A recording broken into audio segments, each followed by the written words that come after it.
dua arah. Saya Liviana Charles.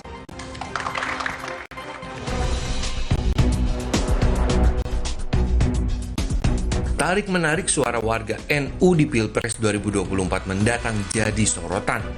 Yang teranyar, pertemuan Capres Koalisi Indonesia Maju, Prabowo Subianto dengan Yeni Wahid 6 September lalu.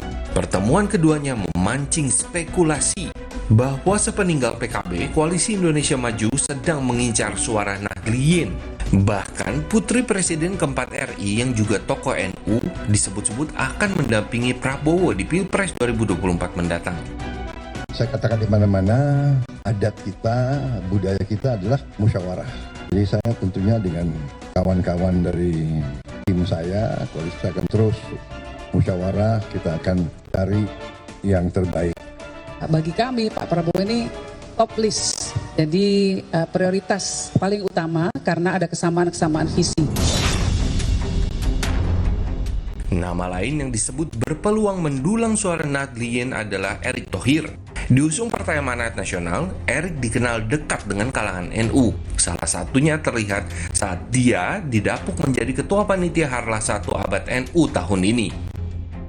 Izin Bapak Presiden, hari ini saya memakai baju Banser NU. Tentu ini adalah sebuah titipan, tetapi ini adalah simbol bagaimana Nahdliyin bila diberi kesempatan, insya Allah Nahdliyin siap berkarya untuk nusa dan bangsa.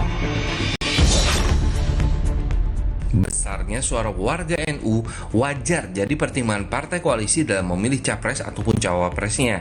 Dan bukan tidak mungkin saling rebut suara pemilih Nahdliyin bakal terjadi.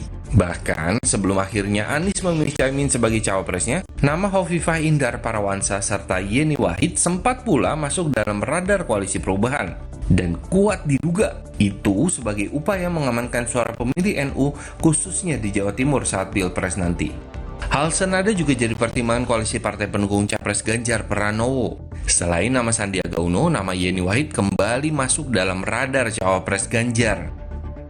Tetapi kalau cawapres lain di kubu Prabowo itu dari unsur NU, lalu juga di kubu Ganjar juga dari unsur NU, maka ya suara grassroots di NU akan di Jawa Timur ya akan terpecah ke banyak capres. Oleh karena itu kita lihat nanti peta kekuatannya setelah capres lain berjodoh dengan cawapresnya.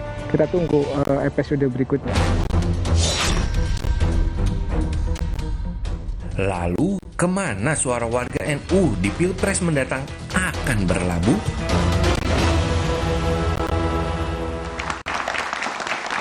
Kemana suara warga NU akan berlabuh di Pilpres nanti? Kita juga kehadiran panelis pada malam hari ini Ahmad Hoirul Umam, Direktur Eksekutif Indo Strategik. Mas Umam, selamat malam. Selamat malam, Mbak. Berebut suara NU itu jadi tema kita pada malam hari ini. Pertanyaan pertama untuk Mas Habib. Jadi setelah ditinggal Caimin dan juga PKB, langsung bertemu dengan Mbak Yeni dan juga Bu Sinta. Artinya apakah seberapa penting NU bagi Pak Prabowo?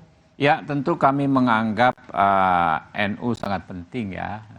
NU adalah organisasi massa Islam yang sangat besar. Anggotanya juga banyak sekali, tokoh-tokohnya banyak sekali. Bahkan karena kami saking menganggap pentingnya NU ini, sebetulnya pertemuan Pak Prabowo dengan tokoh-tokoh NU ini sudah jauh hari direncanakan. Jadi misal dengan Mbak Yeni, ya ini sebetulnya kita sudah merencanakannya sejak masih Pak Muhaimin Iskandar masih dalam koalisi kita. Kenapa? Karena kami melihat ya Pak Prabowo itu melihat bahwa semua itu harus dipersatukan. Okay. Kalau misalnya ada asumsi seolah-olah ada NU-nya Pak Muhaimin, ada NU-nya Mbak Yeni. Mengapa tidak dirangkul semua? Itu yang ada di pemikirannya Pak Prabowo. Tapi gini, kenapa kalau... Ya, makanya nanti dulu, jangan potong. Tetapi ketika terjadi pertemuan setelah Gus Muhaimin ke Pak Anies, ya nggak ada masalah juga, ya kan? Masa gara-gara kita jadi nggak ketemu Mbak Yeni, kan malah itu yang bermasalah gitu kan. Jadi nggak ada masalah. Jadi bukan Mbak Yeni itu datang setelah Caimin kabur? Makanya kan apa yang saya jelaskan tolong disimak di awal ya. Jadi pertanyaan Anda itu mesti di awal sebelum saya menjelaskan tadi. Udah clear saya jelaskan itu direncanakan jauh-jauh hari. Ya, kami ingin merangkul semuanya. Ya NU-nya Muhaimin, ya NU-nya Mbak Yeni atau NU-nya misalnya ya ada elemen-elemen lain gitu kan. Kita ingin kalau bisa bersatu, kenapa tidak? Gitu. Oke, sekarang gini Mas Habib, yang kemudian jadi pertanyaan, kalau memang NU sepenting itu, kenapa nggak dari awal Caimin buru-buru dideklarasikan sebagai cawapres? Justru itu ya, kami belum memutuskan cawapresnya. Dalam artian kami juga belum memutuskan Caimin atau Gus Muhaimin bukan cawapresnya Pak Prabowo. Jadi kami belum memutuskan, karena untuk memutuskan itu kami merasa perlu berbicara dan mengkaji secara mendalam dengan para ketua umum partai politik lainnya, dengan sahabat-sahabat lainnya, dan itu harus dengan perhitungan yang benar-benar matang. Semua hal diperhatikan. Apa temuan lembaga survei, ya, pendapat rekan-rekan yang mengkaji secara ilmiah, dari universitas, kita juga dengar. Kemudian masukan dari tokoh-tokoh masyarakat, tokoh agama, ya, termasuk juga masukan dari internal partai politik masing-masing. Semua menjadi pertimbangan. Saya ke Bang Syaroni dulu deh. Jadi gini, Nasdem kan juga sempat pendekatan ya dengan beberapa tokoh NU. Tapi kemudian kenapa yang dipilih Caimin sebagai cawapresnya Mas Anies? Alam semesta yang kasih. Jadi tiba-tiba ya kita ini kan berdaulat karena alam. Strategi manusia boleh. Tapi kan kalau akhirnya planning pada skenario di awal tidak sesuai, biasanya tiba-tiba tuh. Nah, terkait dengan NU, kita bukan melihat karena NU-nya, tapi karena memang sosok Caiminnya yang kita lihat. Nah, sosok inilah yang kebetulan Caimin punya rangkaian pengalaman yang cukup. Kalau tadi Habib bilang NU ini sangat besar, 50 juta loh. NU.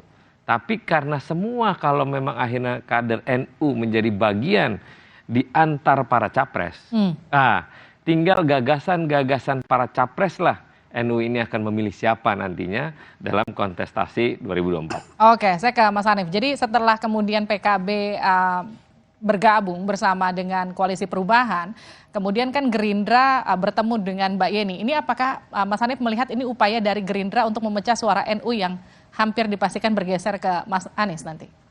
Kalau buat saya dan buat teman-teman PKB, komunikasi politik yang dilakukan oleh berbagai pihak terhadap kader-kader NU, saya kira itu sesuatu yang positif, karena memang secara faktual NU itu organisasi yang besar dengan jumlah umat yang besar, yang tentunya ini akan sangat mempengaruhi konfigurasi politik di 2024 nanti. Tapi kalau berbicara misalnya soal tema malam hari ini soal berebut NU-nya Mbak Livi, PKB secara khusus tidak dalam posisi itu. Kenapa tidak dalam posisi itu? Karena PKB adalah NU dan NU adalah PKB. PKB itu partai politik yang secara resmi didirikan oleh PBNU dan para kiai serta ulama-ulama NU. Nah, sehingga dia ini merupakan rumah politiknya warga NU. Meskipun Ketum PKB sudah mengatakan NU nggak akan ikut politik praktis. Siapa? Meskipun Ketum PBNU mengatakan NU tidak akan ikut politik praktis. Loh, kalau bicara soal NU kan kita nggak bicara strukturnya, tidak bicara PBNU-nya. Tapi semua orang kan tahu bahwa kalau PKB itu ya NU, NU itu ya PKB gitu. Karena memang secara ini sejarah, fakta sejarah bahwa PKB memang didirikan oleh NU menjadi rumah politik dari seluruh warga NU. Jadi kalau kita bicara soal NU sebagai ceruk suara, ya, itu rumah kami gitu loh. Rumah kami. Dan hari ini ketika misalnya kami bersama Partai Nasdem mengusung Mas Anies Baswedan dan Gus Muhaimin Iskandar, nah ini kan konteksnya bahwa kita ini menjaga nih, menjaga apa yang memang menjadi basis kami selama ini, kira gitu. Jadi dalam konteks rebutan itu kalau buat PKB, PKB-nya nggak rebutan. Kami mungkin lagi diserang mungkin ya. Lagi diserang? Nah, bukan maksudnya karena ini basisnya kan, ini kan basis PKB nih. Kalau bicara soal basis kan itu. Nah makanya konteks kami ya justru cuma menjaga. Nah itu yang pertama. Yang kedua, kalau bicara soal NU, ini kan ada dua pengertian. Satu, mengambil NU itu dalam pengertian untuk mendapatkan electoral gain, ya kan, biar dapat dukungannya, atau benar-benar mau berjuang untuk NU. Kalau mau benar-benar mau berjuang untuk NU, kami berani nyatakan Gus Imin PKB itu selalu berada di garda terdepan untuk perjuangan bagi kepentingan Nahdlatul Ulama secara keseluruhan gitu loh. Ini bukan klaim, ini bukan sekedar omongan, tapi ini fakta historis sejak PKB berdiri sampai hari ini. Kita mempromosikan undang-undang pesantren, karena orang NU di desa-desa kita dulu dorong kuat juga undang-undang desa dan lain sebagainya. Gitu. Saya ke Mas Umam dulu deh. Mas Umam, kalau tadi dikatakan NU adalah PKB, PKB adalah NU, Anda setuju nggak? Dari aspek historis, memang apa yang disampaikan oleh Mas Hanif tadi terkonfirmasi, bahwa PKB memang lahir dari rahim NU. Tetapi dalam konteks sebaran basis pemilih loyal Nahdliyin, memang dari basis data mentah yang kita telaah, dan itu saya pikir terkonfirmasi di banyak lembaga survei, memang basis pemilih loyal LU itu terdiaspora, dia terfragmentasi ke dalam basis yang cukup beragam. Misalnya dari basis kepartaian. Dari data mentah kita, itu basis loyal NU itu juga ada yang terbesar justru di PDIP, di angka 22%. Di nomor 2 ada Gerindra di angka sekitar 16%. Di PKB ada di angka sekitar 15%. Nah, kemudian selanjutnya, jadi dia mengalami sebaran secara merata. Tetapi dalam konteks klaim ke-NU-an, memang barangkali PKB bisa memiliki hak untuk melakukan itu, meskipun tentu tantangannya cukup beragam. Nah, dalam konteks ini semua pihak perlu melihat, terutama dalam konteks komposisi capres-cawapres. Bagaimanapun juga Anies Muhaimin sudah deklarasi, jika kemudian hal itu tidak direspon dengan misalnya mempertimbangkan variabel Nahdliyin, maka besar kemungkinan akan terkonsolidasi di satu nama. Dalam konteks ini adalah Muhaimin Iskandar sebagai representasi Nahdliyin. Tapi secara umum NU relatif memiliki karakter yang cukup beragam per hari ini. Konsep sami'na wa ata'na, apa yang dikatakan oleh kiai, kemudian dijalankan oleh para santri dan juga kaum Nahdliyin, barangkali ada sedikit pergeseran. Artinya apa? Ada aspek literasi politik masyarakat Nahdliyin yang memang lebih tinggi, lebih kritis, lebih independen. Dan ini yang kemudian menjadi tantangan dari misalnya Anies Muhaimin, dari Nasdem dan juga PKB, karena bagaimanapun juga misalnya 1 tahun kemarin Mbak Livi, yang dijual habis itu adalah nama Pak Prabowo. Bagaimana kemudian Caimin, PKB, memfasilitasi secara terbuka masuk ke simbol-simbol pesantren, ke kiai-kiai sepuh, ke jaringan-jaringan santri, yang kemudian penerimaannya cukup positif, tetapi kemudian ketika ada perubahan yang begitu cepat, bisa jadi kemudian memunculkan kebingungan. Dengan klaim, dengan judgement, dengan argumen apa, perubahan itu bisa dikomunikasikan. Nah, ini yang kemudian perlu diuji. Oleh karena itu saya pikir hampir semua lembaga survei belum ada yang secara serius meletakkan satu simulasi nama Anies Muhaimin selama ini. Nah, oleh karena itu, bagaimanapun juga tantangan yang lain, soliditas elektabilitas PKB memang belum linier dengan elektabilitas Caimin. Ini yang kemudian menjadi tantangan serius. Tetapi kemarin memang Caimin belum pada satu posisi dia mendapatkan spotlight. Sekarang sudah dideklarasikan, barangkali ada insentif elektoral pasca mendapatkan spotlight. Tapi belum ada satu basis data, mungkin barangkali 2 minggu, 3 minggu, maksimal 1 bulan pasca deklarasi bisa kita uji dalam survei. Betul nggak suara NU geser ke Ya, Anies tentu Imin, kita ya? bisa mengukur seberapa kuat basis insentif elektoral, misalnya Caimin kepada Mas Anies, atau sebaliknya dalam konteks konsolidasi kekuatan Nahdliyin. Mas Edi, PAN itu kan identik dengan Muhammadiyah, tapi kenapa mendekati Erick Thohir yang kemudian sekarang secara terang-terangan dia lagi PDKT ke NU? Tapi nanti dijawabnya sejedah di Dwara.